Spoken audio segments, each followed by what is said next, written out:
Bonjour les enfants. L'histoire que je vais vous raconter aujourd'hui a pour titre Le grand-père, l'âne et l'enfant. Le grand-père et l'enfant, avec leur âne, sont partis pour faire un voyage. Ils vont devoir énormément marcher, parce qu'il n'y a pas de bus et pas de taxi ou de voiture. Ils ont donc commencé leur route. Le grand-père a mis les sacs sur le dos de l'âne et a fait asseoir l'enfant sur son dos. Ils ont donc commencé à marcher. Et ils sont finalement arrivés dans un village. Et dans ce village, les gens les regardent, ils les regardent mal. Le grand-père et l'enfant ne comprennent pas ce qui se passe, mais ils entendent. Les gens du village ont dit « Oh là là, quel enfant, irrespectueux! Comment peut-il laisser son grand-père marcher alors qu'il est tranquillement assis sur le dos de l'âne ?»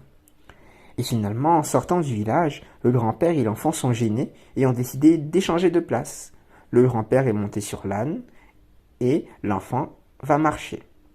Ils arrivent donc dans un nouveau village. Et cette fois-ci, les gens du village les regardent à nouveau mal. Le grand-père et l'enfant ne comprennent pas, mais ils entendent. Les gens du village disent « Oh là là, quel mauvais grand-père! Comment peut-il laisser cet enfant marcher sur un si long trajet alors qu'il est assis tranquillement sur l'âne ?» Eh bien, en sortant du village, le grand-père et l'enfant étaient à nouveau gênés. Ils ont donc décidé cette fois-ci de s'asseoir tous les deux sur l'âne. Mais l'âne commence à boiter et le chemin est long. Finalement, ils arrivent dans un nouveau village. Et cette fois-ci encore, les gens les regardent mal. Et le grand-père ne comprend pas. Mais il écoute. Les gens disent « Oh là là, quel pauvre animal! Cet âne porte déjà des sacs, mais il doit aussi porter un vieil homme et un enfant. Il est en train de boiter. Quel pauvre animal! » Et le grand-père et l'enfant sont à nouveau gênés. Cette fois-ci, ils descendent de descendre tous les deux de l'âne et de marcher ensemble. Ils arrivent finalement dans un nouveau village et cette fois-ci, les gens les regardent à nouveau mal. Mais ils ne comprennent pas. Donc, ils écoutent. Et les villageois disent qu'ils sont bêtes. Ils ont un âne et pourtant aucun d'entre eux n'est assis sur son dos. Ils se fatiguent pour rien.